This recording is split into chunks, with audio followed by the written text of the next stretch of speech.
பலாயிரக்கணக்கான மாணவர்களால் வாசிக்கப்பட்ட ஒரு இயற்கைக்கு திரும்புவோம் என்ற ஒரு கவிதை. அது கவிதை மட்டுமல்ல, அறிமுகத்திற்காக ஏற்கனவே அத்தனை நபர்கள் கொண்டாடிய ஒரு கவிதையை இன்றும் எடுத்து வைத்திருக்கிறேன். அதில் இன்னொரு பார்வையும் இன்றைக்கு இருக்கிறது என்பதை காட்டுவதற்காக. இன்னும் சொல்ல போனா, திரைத்துறையில் ஒரு புழக்கம் உண்டு. ஒன்லைன் என்ற ஒரு வார்த்தை பிரயோகம் இப்போதும் உண்டு. தோழருக்கெல்லாம் தெரியும் நினைக்கிறேன். 2.5 மணி நேர திரைக்கதையை ஒற்றை வரியில் சொல்லக்கூடிய திறன். அந்த வகையில் இந்த புத்தகம் முழுக்க நிறைய ஒற்றை வரிகள் கிடைக்கின்றன. திரைப்படங்கள் இருப்பதற்காக மட்டுமல்ல, அப்படி எடுத்தால் இன்னும் சந்தோஷப்படுவோம். நல்ல ஆக்கப்பூர்வமான சிந்தனைகள் திரைப்படமாக வரக்கூடியது வரவேற்கத்தக்கது. அந்த ஒற்றை வரிகளில் ஒவ்வொரு வரிகளும் சக்தி மிக்க, வலிமை மிக்க வரிகள். அதில் ஒவ்வொன்றுக்குள்ளும் பல நூறு கவிதைகளுக்கான கருத்துக்கள் புதைந்து கிடக்கின்றன. ஒவ்வொன்றுக்கும் ஒவ்வொரு வரிகளுக்குள்ளும் பல நூறு நூல்கள் புதைந்து கிடக்கின்றன. அதை தோண்டி எடுக்கக்கூடிய திறன் இனி வருங்காலங்களில் வரக்கூடும் என்று நினைக்கிறேன். இந்த இளைய தலைமுறையை பார்க்கும் பொழுது, இந்த புத்தகங்கள் அவர்கள் கைகளில் சேரும் பொழுது, அதை தங்குதடையின்றி அவர்கள் வாசித்து உணரும் பொழுது நிச்சயமாக அது நாளை நடைமுறைக்கு சாத்தியம் என்று நம்புகிறேன். விஞ்ஞானிகளே விடை கூறுங்கள் என்று இயற்கைக்கு திரும்புவோம் என்ற ஒரு கவிதை தொடங்குகிறது. இது விஞ்ஞானிகளை பார்த்து கேட்கக்கூடிய கேள்வி மட்டுமல்ல, இது முழுக்க முழுக்க எல்லா மனிதர்களையும் பார்த்து கேட்கக்கூடிய ஒரு கேள்வி. உலகை வென்று விட்டதாய் உவகை கொள்ளாதீர், சாபக்கற்களில் தான் சந்தனம் அரைத்து பூசிக்கொள்கிறீர் அப்படின்னு இந்த கவிதை அடுத்து 2 வரிகள் வருகிறது. இன்று இயற்கைக்கு மட்டும் இயந்திர சூழலில் மருந்தே உணவே மருந்து என்று வாழ்ந்த நம் காலம் மாறி இருக்கிறது என்பதை மட்டும் இந்த கவிதை பறைசாற்றவில்லை. ஒரு மோசமான காற்றை சுவாசித்துக் கொண்டிருக்கிறோம் என்பதை மட்டும் இந்த கவிதை நமக்கு சொல்லவில்லை. இதையெல்லாம் கடந்து இயற்கையைப் போலவே நாம் மறந்து போன விஷயங்களை, சிதைத்து கொண்ட விஷயங்களை இது உள்ளடக்கி இருக்கிறது என்று எனக்கு ஒரு புதிய பார்வை ஒன்று தோன்றுகிறது. கிட்டத்தட்ட இது ஜனவரி 25ஆம் தேதி இந்த நூல் அறிமுகம் செய்வதாக இருந்தது. சில சூழல்களால் முடியாமல் போனது. அன்று நான் பேசுவதற்காக எடுத்து வைத்த விஷயங்கள் வேறு. ஆனால் இன்று மீண்டும் இதை வாசிப்பதற்காக எடுத்து வைத்த விஷயங்கள் வேறு. ஒரு கவிதையின் பாங்கு அதுதான். ஒவ்வொரு முறை படிக்கும் போதும், ஒவ்வொரு முறை திறக்கும் போதும் ஒரு புத்தகம் எப்படியெல்லாம் வெடிக்குமோ அதை விட பல மடங்கு ஒரு கவிதை ஒவ்வொரு முறை படிக்கும் போதும் வெடிக்கும்.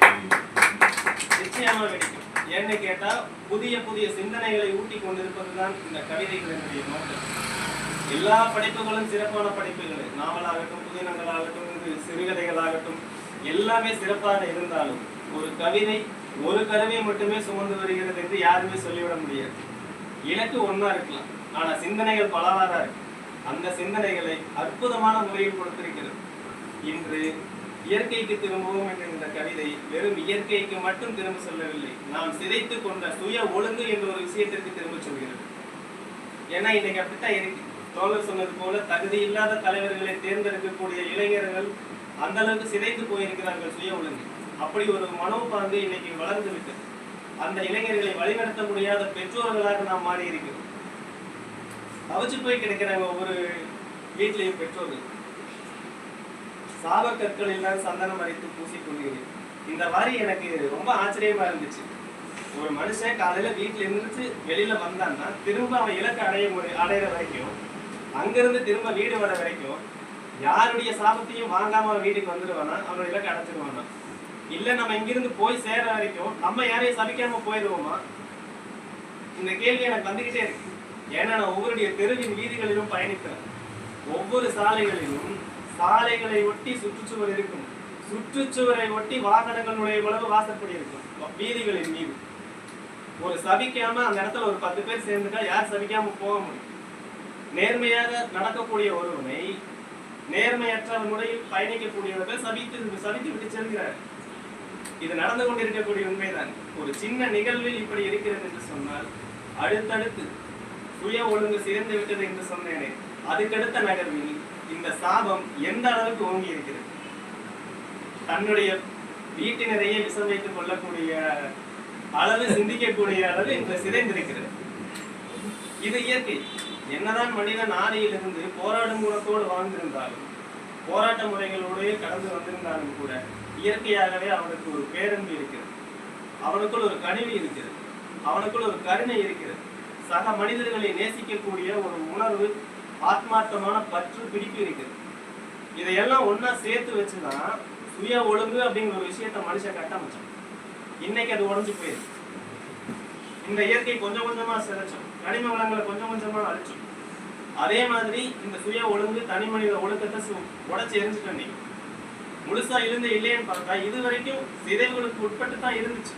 ஆனா இவ்வளவு பலவீனமா இல்லை, தன்னுடைய பலத்தை காட்டிக்கொண்டே இருந்தது. இன்று அது பலவீனப்பட்டிருக்கிறது, தன்னுடைய வழியை உறுதியாக உறுதி செய்து கொண்டிருக்கிறது இந்த தற்காலத்தில். இதை சொல்வதற்காகவே இந்த கவிதையை மீண்டும் எடுத்து வந்திருக்கிறேன். என்னை தட்டி எழுப்பும் சூரிய கிரணத்தில் புற்றுநோய், என் மீது தவழும் சந்திர ஒளியில் சர்க்கரை வியாதி.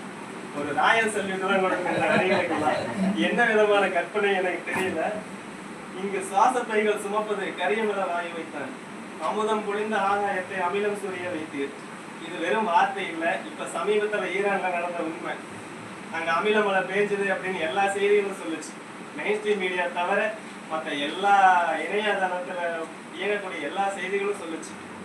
கவிதை பாடிய காற்றை தண்டித்து கருப்பு முக்காடித்தீர், பூமி பெண்ணின் ஓசோன் திரையை ஓட்டை போட்டீர், கல்லுக்குள் மறைந்திருந்த தீயை இரும்புக்குள் புகுத்தி நெஞ்சுக்குள் நெருப்பு மூட்டினீர், நஞ்சை வயல்களுக்கு உரம் கொடுப்பதாய் நஞ்சை கலந்தீர், பருகும் பானங்களில் எலும்புகள் உருகும் ரசாயனம் சேர்த்தீர், என் தாய்ப்பால் கசந்து போனது. இதுக்கு மேல என்ன நடக்கும்? பண்ற எல்லா வேலையும் பண்ணியாச்சு, என் தாய்ப்பால் மட்டும் எப்படி இனிக்கும்? அதை பருகக்கூடிய என்னுடைய பிள்ளைகள் எப்படி ஆரோக்கியமா வளரும்? என் தாய்ப்பால் கசந்து போச்சு அப்படின்னு ஒரு தாய் சொல்லக்கூடிய வேதனை, அந்த வலி.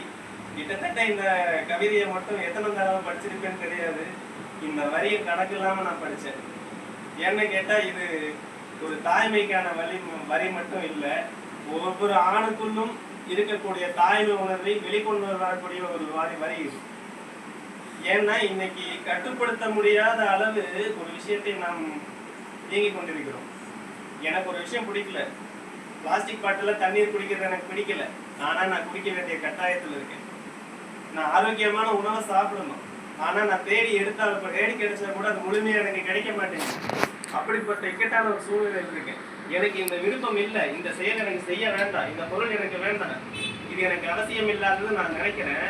ஆனா அதை வாங்க வேண்டிய கட்டாயத்துக்கு நான் தள்ளப்பட்டிருக்கேன். இதெல்லாம் ஏன் நடந்துச்சு? ஒரு சில மனிதர்களுடைய சுயநலத்தாலும், ஒரு சில மனிதர்களுடைய சுய ஒழுக்கமின்மையாலும், தேவையில்லாம எனக்கு விரும்பாத